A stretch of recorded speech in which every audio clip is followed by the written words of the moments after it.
ஆண்டவராக இயேசு கிறிஸ்துவின் நாமத்தில் என் அன்பின் வாழ்த்துக்கள்.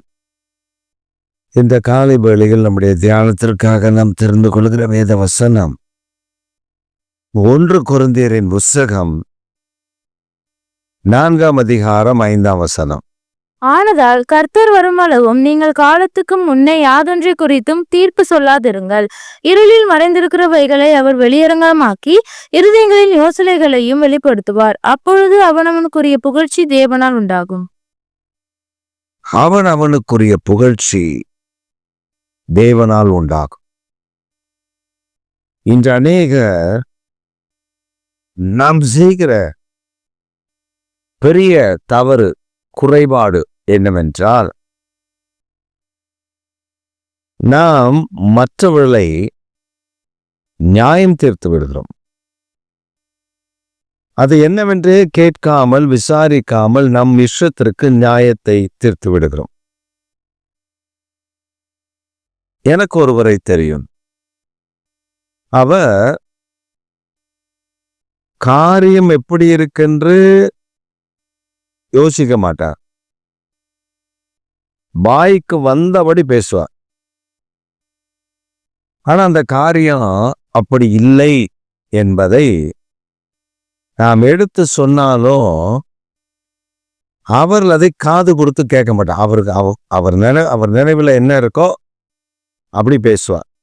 அது ஊழியக்காரனா இருந்தாலும் சரி, விசுவாசியா இருந்தாலும் சரி, எவரா இருந்தாலும் இவர் ரொம்ப பெரிய ஜாம்பவான், பெரிய படிப்பாளி, பெரிய அறிவு பெருத்தினவர் மாதிரி அந்த அறிவு பெருத்தி அப்படி அந்த அறிவுல அந்த என்ன சொல்றது, ஒரு ஆக்ரோஷமான மனிதனை போல தனக்குத்தான் எல்லாம் தெரியும். இந்த சம்பவம் என்னன்னே தெரியாது. ஒரு சம்பவம் என்னன்னே தெரியாது. உதாரணத்துக்கு பார்த்தீங்கன்னா, ஒரு கடையில நாம ஒரு சமோசாவோ ஒரு கட்லெட்டோ ஏதோ ஒன்றை நாம் ஆர்டர் செய்கிறோம். இப்ப நம்ம ஏதோ ஒன்று ஆர்டர் பண்றோம். அவன் அந்த ஆர்டருக்கு தகுந்தபடி அவர்கள் நமக்கு அதை கொடுப்பார்கள், இல்லையா? ஆனா நம்ம கண்மூடித்தனமா போய் ஒரு 500 சம்சா 100 சம்சா, சமோசா இவ்வளோ கொடுங்க, கட்லெட் ஒரு 100 கட்லெட் கொடுங்க ஆர்டர் பண்ணுவோமா? பண்ண மாட்டோம். முதல்ல we should taste the material. நாம் அந்த கடையில் போய் அந்த கட்லெட்டை டேஸ்ட் பண்ணுவோம்.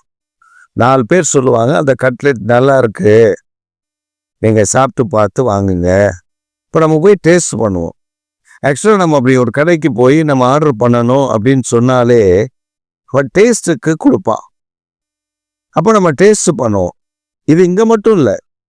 நாங்கள் ஒரு ஹோட்டலில் ஒரு பெரிய ரிசப்ஷன் நடத்தின போது அந்த ஹோட்டல் மேனேஜ்மெண்ட்டு எங்களை, நீங்கள் 2 பேரும் வரணும், ஒரு லன்ச் நீங்கள் வந்து சாப்பிடணும் அப்படின்னாங்க.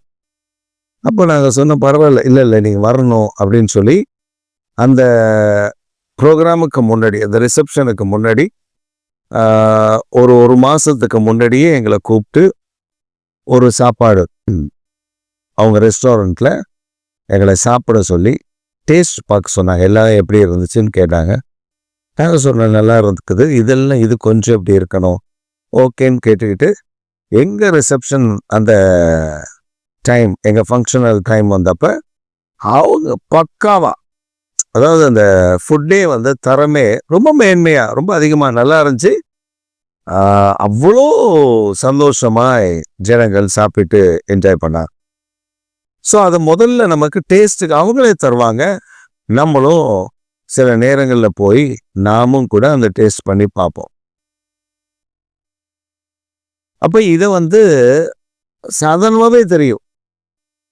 ஒரு பொருளை சாப்பிட்டு பார்க்காம நம்ம ஆர்டர் பண்ணுறது இல்லை. இந்த மாதிரி சமோசா, வடை, கட்லெட்டு, இந்த மாதிரிலாம் ஒரு இடத்துல ஒரு பொருள் வாங்குறோம்னா அது நம்ம டேஸ்ட் பண்ணி பார்த்துட்டு தான் நம்ம ஆர்டர் பண்ணுறோம். ஆனால் அந்த நபருக்கு என்னன்னா, தான் பிடிச்ச முயலுக்கு 2 கால் தான். 3 கூட கிடையாது. தான் வச்சிருக்கிற குதிரைக்கு 2 கொம்பு இருக்குன்னு வாங்க. நியாயம் தீர்ப்பான். அப்படி ஆயிரும், இப்படி ஆயிரும். நியாயம் தீர்க்கிறது. 2வது, கர்த்தர் என்னை அபிஷேகம் பண்ணி இருக்கிறார், நான் சொன்ன அப்படியே நடக்கும் அப்படின்வாங்க. சரி, பவுலடியார் என்ன சொல்றாரு? நீங்க மற்றவர்களை நியாயம் தீர்க்காதிருங்கள், மறு உத்தரவு சொல்லாதிருங்கள். ஆண்டவர் வரும் பொழுது அவனுடைய புகழ்ச்சி, ஏன்னா மறைபொருள்கள், அந்த ஒவ்வொரு சம்பவத்திற்கு முன்பு மறைந்திருக்கிற பொருட்கள் நமக்கு தெரியாதவைகள். அது நம்முடைய தேவன் வரும்பொழுதுதான் தெரியும். அப்ப ஆண்டவர் எந்தெந்த மனிதனுக்கு என்னென்ன புகழ்ச்சி உண்டோ அந்த புகழ்ச்சி அவர் தருவார். நாம பல நேரத்துல அவசரப்படுகிறோம். We are not listening the problem. We are not having an understanding about that. But we are making some judgment. How it is right? இது எப்படி சரியாக மாற முடியும்? ஒரு குற்றவாளி சாதாரணமாக அரசாங்கத்தில் குற்றம் சாட்டப்பட்ட ஒரு மனிதனை கொண்டு போனால் ஒரு நீதிபதிக்கு முன்பாக அவர்கள் போனார், 2 வழக்கறிஞர்கள் வழக்காடுவார்கள். இது தரப்பு தன் தரப்பு என்று 2 வழக்கறிஞர்கள் வழக்காடி அதில் ஒரு வெற்றியை எவருக்கு வேண்டாலும் கிடைக்கலாம். அது வழக்காடுகிற திறமையை பொறுத்து பின்பு நீதியரசர் அதற்கான நீதியை வழங்குவார். நமக்கு நீதியரசராய் இருக்கிறவர் கர்த்தர். ஆனா நாம என்ன செய்கிறோம்? வெளியரங்கமாய் நம்முடைய பார்வையின்படி we are judging others. எப்படி ஜட்ஜ் பண்றோம்னா ரொம்ப கேவலமா ஜட்ஜ் பண்ணுவோம். We are humans. We don't identify what's good, what's wrong, what's right, what's wrong, what's right, what's left. We don't know. நமக்கு அது தெரியாது. ஆனா நம்ம எது வலது கைக்கு இடது கைக்கு வித்தியாசம் தெரியாத நம்மை மற்றவர்களை நியாயந்திருக்கிறோம். ஆனா பவுல் சொல்லும்போது இன்னொரு இடத்துல சொல்றாரு, நாம் தேவ தூதர்களையும் நியாயந்திருப்போம் என்று அறிந்திருங்கள். எப்ப? அது அவரோடு கூட இருக்கும் பொழுது. ஆனா இங்க நம்ம என்ன பண்றோம்? எதை எடுத்தாலும் சட்டுன்னு ஒரு வார்த்தை, சட்டுன்னு ஒரு நியாயத்து, சட்டுன்னு ஒரு காரியத்தை சொல்லி ஒரு பிரச்சனையை ஒட்டு பண்ணி ஒரு பெரிய குழப்பத்தை உண்டு பண்ணி தான் என்னவோ பெரிய அறிவாளி மாதிரியும் மற்றவங்களா அறிவற்றவர்கள் மாதிரி. எங்க கூட ஒரு பாஸ்டர் இருந்தார், என்னுடைய கொலீக். அவர் என்ன பண்ணுவார்னா, ஏதாவது நம்ம சொன்னா அவன் ரீல் சுத்துறான், அவன் பொய் சொல்றான். அத்தனை பேர் உட்கார்ந்துருப்பாங்க, அவங்க அத்தனை பேருக்கு நடுவுல அவன் ரீல் சுத்துறான் அப்படின்னு சொல்லுவார். இது இப்படியே செய்து கொண்டிருந்தார். நான் அதான் அவனுக்கு பதிலே சொல்ல மாட்டேன். அவன் ரீல் சுத்துறான்னு சொன்னாலும் சரி, நான் கதை சொல்றேன்னு சொன்னாலும் சரி, எனக்கு அதை பத்தி பிரச்சனையே கிடையாது. அவனுக்கு அந்த சம்பவம் என்ன நடந்தது என்று அவனுக்கு தெரியாது. பின்பு அவன் நாங்கள் இருந்த ஸ்தாபனத்தை விட்டு வெளியேறினான். வெளியேறி ஒரு வீட்டுக்கு போய் ஜெபிப்பதற்காக ஒரு வீட்டுக்கு போயிருக்கான். அங்க போனா அந்த வீட்டார் சில சாட்சிகளை சொல்லி இருக்கிறார். அந்த சாட்சிகள் எல்லாம் இவன் கேட்டவன் அங்கே நடந்த சில அற்புதங்கள், சில கேன்சர் கட்டி மறைந்தது, உயிருக்கு போராடி கொண்டிருந்த பொழுது கர்த்தர் அவளை ஜீவனை தந்து பலத்தை தந்து அந்த வியாதியே இல்லாமல் மாற்றினது. அவங்க சொல்லியிருக்கிறாங்க, இந்த பாஸ்டரா எனக்கு அந்த நேரத்துல ஆண்டவர் அவர் அனுப்பி எனக்காக ஜெபிக்க சொன்னார். அவர் எங்கேயோ போயிட்டு இருந்தவர் எனக்காக ஜோமனாரு, கர்த்தர் அற்புதம் செய்தார். அதற்கு பின்பாவான் என்னை ஒரு இடத்துல என்ன எப்போதுமே குறைவுபடுத்தும் போது குற்றத்தின் நடுவில். ஆனா இப்ப தனியா வந்து சொல்றான், என்னை மன்னிச்சிரு, நீ செய்த ஊழியங்கள், நீ போன காரியங்கள், இதெல்லாம் எனக்கு தெரியாம போச்சு. நம்ம என்ன ஃபிலிம் போட்டு காமிச்சா போய் ஊழியம் செய்வோம்? இங்க ஒரு அற்புதம் நடக்குது, உடனே வீடியோ எடுத்துட்டு வாங்க, அங்க ஒரு கேன்சர் வியாதி சுகமாயிடுச்சு, இங்க ஒரு கட்டி மறைஞ்சிச்சு, இப்படி நம்ம ஓடி போய் காட்ட முடியும்? நோ.